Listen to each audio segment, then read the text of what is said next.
सभी बालक बालिकाओं का हार्दिक अभिनंदन, स्वागत, नमस्कार। मैं श्री कृष्ण, वरिष्ठ अध्यापक, government senior secondary school Todiyasar, Sudhargarh, Churu. पिछले वीडियो में हमने समास के बारे में अध्ययन किया था। आज हम इस वीडियो में हिंदी व्याकरण पत्र लेखन के बारे में अध्ययन करेंगे। ये वीडियो कक्षा 9-10 के लिए उपयोगी है। पत्र लेखन सबसे पहले लेते हैं औपचारिक पत्र। तो औपचारिक पत्रों का महत्व है। हमारे जीवन में पत्रों का क्या महत्व है? सामाजिक प्राणी होने से मनुष्य अपने संबंधियों, मित्रों, परिवारजनों तथा विभिन्न अधिकारियों को लिखने में आवश्यकता पड़ती है। पत्र लेखन एक कला है। ये विचार विनिमय का अच्छा, सरल और सस्ता साधन है। यदि भी आज हमारे जीवन में कई अन्य साधन भी है, जैसे internet, mobile, WhatsApp, Instagram, Gmail आदि उपयोगी है, लेकिन फिर भी पत्र हमारे जीवन में बहुत ही महत्व है। फिर भी पत्रों का अपना ही महत्व है। लेखक के कारण इनका अपना स्थायी महत्व है। इसके साथ ही पत्रों के द्वारा हम अपनी बात विस्तार से, प्रभावी ढंग से, आत्मीयता से व्यक्त कर सकते हैं, जिसे पढ़ने वाला अच्छी तरह समझ लेता है। तो अधिकारियों तक अपनी बात पहुंचाने या शिकायत करने या आवेदन, प्रार्थना पत्र आदि के लिए केवल पत्रों का इशारा दिया जाता है। अन्य साधन उपयुक्त नहीं होते हैं, इसलिए भी पत्रों का अपना ही महत्व है। तो पत्र लेखन की कुछ महत्वपूर्ण बातें, विशेषताएं, तो सबसे पहले लेते हैं संक्षिप्तता। तो जो भी पत्र लिखते हैं, अगर पत्र संक्षिप्त नहीं है, अच्छे शब्दों का चयन नहीं है, छोटा नहीं है, अगर पत्र को हम ज़्यादा बड़े करेंगे तो पत्र का महत्व ही समाप्त हो जाता है। तो इसलिए पत्र लिखते समय संक्षिप्त होना चाहिए, सरल भाषा का इस्तेमाल होना चाहिए और छोटा होना चाहिए। तो ये भी एक मुख्य विशेषता है। नंबर 2 है सरल भाषा का प्रयोग, यानी किसी भी पत्र को लिखते समय भाषा का सरल इस्तेमाल होना चाहिए। अगर भाषा सरल नहीं है तो हम क्या कहना चाहते हैं और अगला क्या समझेगा, तो इसलिए भाषा मुख्य रूप है पत्र का। तो भाषा सरल, सुबोध और सक्षम होना चाहिए ताकि अगला अच्छी तरह समझ सके। नंबर 2 आता है पत्र में। नंबर 3 आता है तारतम्यता या शब्दों का क्रमवार। अगर हम किसी शब्दों का बार बार लिखेंगे, जो हम कहना चाह रहे हैं, अगर किसी शब्द को बार बार रिपीट करें तो उन शब्दों का महत्व समाप्त हो जाता है। इसलिए शब्दों का तारतम्यता या क्रम आवश्यक है। उसके बाद आती है शिष्टता। हमारे जीवन में शिष्टता अनिवार्य है। उसी प्रकार अगर दूसरे के पत्र लिख रहे हैं तो उसमें भी अगर शिष्टता नहीं है, अगर सही शब्दावली का हमने चयन नहीं किया है तो पत्र अनुपयोगी है, नाकार है, पत्र का कोई महत्व नहीं है। तो सबसे मुख्य रूप से शिष्टता। तो सबसे पहले ध्यान रखना, अगर किसी को अधिकारी को या अपने साथी को या ऑफिशियल या वेबसाइट कोई भी पत्र लिखते हैं तो उसमें शब्दों को सब शिष्टता वाले शब्दों का इस्तेमाल करेंगे।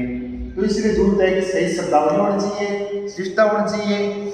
उसके बाद आती है साज सजावट, यानी जिसको हम पत्र लिख रहे हैं पत्र अच्छा होना चाहिए।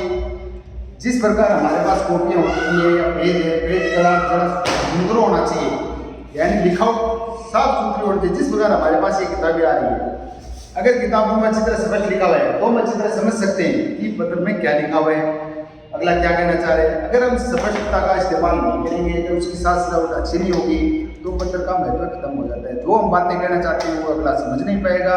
इसलिए जो भी पत्र लिखते हैं उसमें जरूरी है साज सजावट या सजावट। उसके बाद लेते हैं कोई भी पत्र, तो उसके अलग अलग तत्व होते हैं, अंग है। इस प्रकार किसी भी पत्र में आवश्यक 6 होते हैं। कितने होते हैं?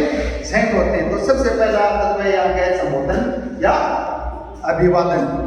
जिसको हम पत्र लिख रहे हैं, अगर किसी कार्य पत्र लिख रहे हैं या व्यवसायिक पत्र लिख रहे हैं या अपने किसी एजेंट को लिख रहे हैं या अपने माता पिता को लिख रहे हैं, तो सबसे जरूरी है पत्र के ऊपर सबसे बाएं तरफ उसको संबोधन करेंगे। तो संबोधन में आप लिख सकते हो, अपने माता पिता जी को लिखते हो, आदरणीय लिख सकते हो, या भाई बहन को लिख सकते हो, फिर ये भाई बहन ये लिख सकते हो, या किसी अन्य को लिख रहे हो तो आदरणीय मोदी जी या अन्य शब्दों का इस्तेमाल कर सकते हो।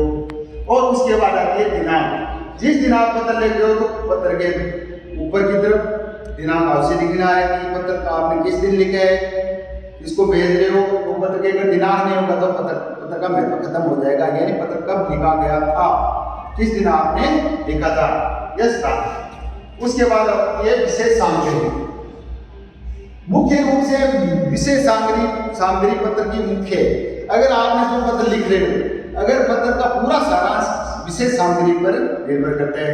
विशेष सामग्री आपने मुख्य रूप से अगर सही लिखी है, छोटे रूप में लिखी है, तो पत्र वहीं पर पता चल जाता है कि किसके बारे में आप लिखना चाहते हो, क्या कहना चाहते हो, लिखने का उद्देश्य क्या है। तो मुख्य रूप से विषय, अगर आप जिस प्रकार क्लासों में लिखते आ रहे हो, कक्षा को लिखते हो कि मैं बीमार हो गया, मुझे 2 दिन की आकस्मिक अवकाश चाहिए, उसके बारे में लिखते हो, तो वही विषय आपका, वही विषय यहाँ पर लिखा जाएगा।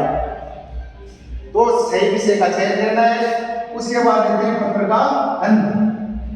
किसी भी जिस प्रकार आप कक्षा में कक्षा अध्यापक प्रधानाचार्य को लिखते हो, पत्र लिखते हो, प्रार्थना पत्र लिखते हो, उसमें लास्ट में लिखते हो आज्ञाकारी जिसे आप आज्ञाकारी जिसे लिखते हो, उसी प्रकार किसी भी पत्र, शिकायती पत्र हो या कार्यालय पत्र हो या अन्य आवेदन पत्र हो, तो उसमें भी है अंत में आपको जिस प्रकार कई शब्दों का इस्तेमाल करना पड़ता है, जैसे बहुधी है, शुभेच्छु है, या उसके बाद आपको अपना खुद लिखने वाला कौन है, उसके हस्ताक्षर है।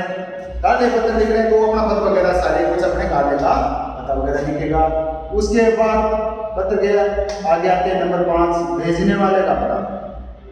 यानी जो अगर पत्र लिख रहे हैं, हमने अगर पत्र किसी को लिख दिया, अगले को ये नहीं पता चलेगा किसने भेजा है, तो ये भी स्पष्ट बात है। तो सबसे अंत के अंदर पत्र के लास्ट में भेजने वाले का पता भी अनिवार्य है। तो आपने जो बातें लिखी है, ऊपर शिकायत लिखी है या कोई आवेदन किया है, कुछ भी किया है, तो उसके अंदर स्पष्ट होना चाहिए कि भेजने वाला कौन है। और उसके अंत में पत्र के अंत में आता है पत्र पाने वाले का पता। तो पत्र पाने वाले, अगर पत्र पाने वाले का पता नहीं लिखा है आपने, तो पत्र किसके पास जाएगा, कहाँ जाएगा, वो पोस्ट ऑफिस में वही पड़ा रहेगा।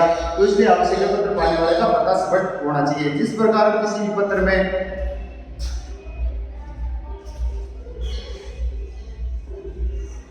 पत्र लिखने वाले को सबसे पहले लिखते हैं, जैसे किसको भेज रहे हैं तो यहाँ पर पूरा लिखा रहता है। अंतर्देशीय पत्र आते हैं उसमें स्पष्ट ऊपर लिखा रहता है वो किसको लिखने हैं, और वहां पर जिसको भेजना है वहां पर आपको उसका एड्रेस पूरा लिखना है। और अंत में उसके आते हैं पिन कोड। क्या आते हैं? Pin code.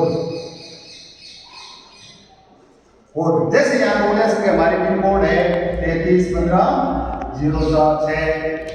तो पिन कोड का महत्व है, अगर पिन कोड आपने सही लिखे हैं तो सबसे पहले पत्र आपका आसानी से, जैसे जानते हैं पिन कोड नंबर 6 तो सालासर के साइड के, तो पता चलेगा सालासर के साइड में आपके थोड़े ऐसे पहुंच जाएगा। अगर यहाँ पर आपने गलती कर दी, पिन कोड नहीं लिखा, अगर थोड़े ऐसे लिखा है तो थोड़े ऐसे राजस्थान के अंदर थोड़े ऐसे है, तो पत्र क्या है भटक जाएगा, आपके पास पहुंचने में समय लगेगा। उसके बाद भेजने वाले का पता, क्या है? भेजने वाले का पता। तो उसमें कई पत्रों में क्या है, पीछे भी लिख सकते हैं आप या फ्रंट साइड में यहाँ पर भी भेजने वाले का आप अपना पता लिख सकते हो। या आपने क्या लिखा है तो अपना भी पता भी स्पष्ट और साफ लिखना है, ताकि अगला अगर वहां पर नहीं हो, गलती से वहां से चला गया हो, तो पत्र क्या आपके बाई पोस्ट वापस आपके पास पहुंच जाएगा। तो इसलिए पत्र को लिखते समय पत्रों में जो पत्र का महत्व है, पत्र की विशेषताएं और पत्र के तत्व या अंग, तो इन बातों का विशेष ध्यान रखना है। धन्यवाद।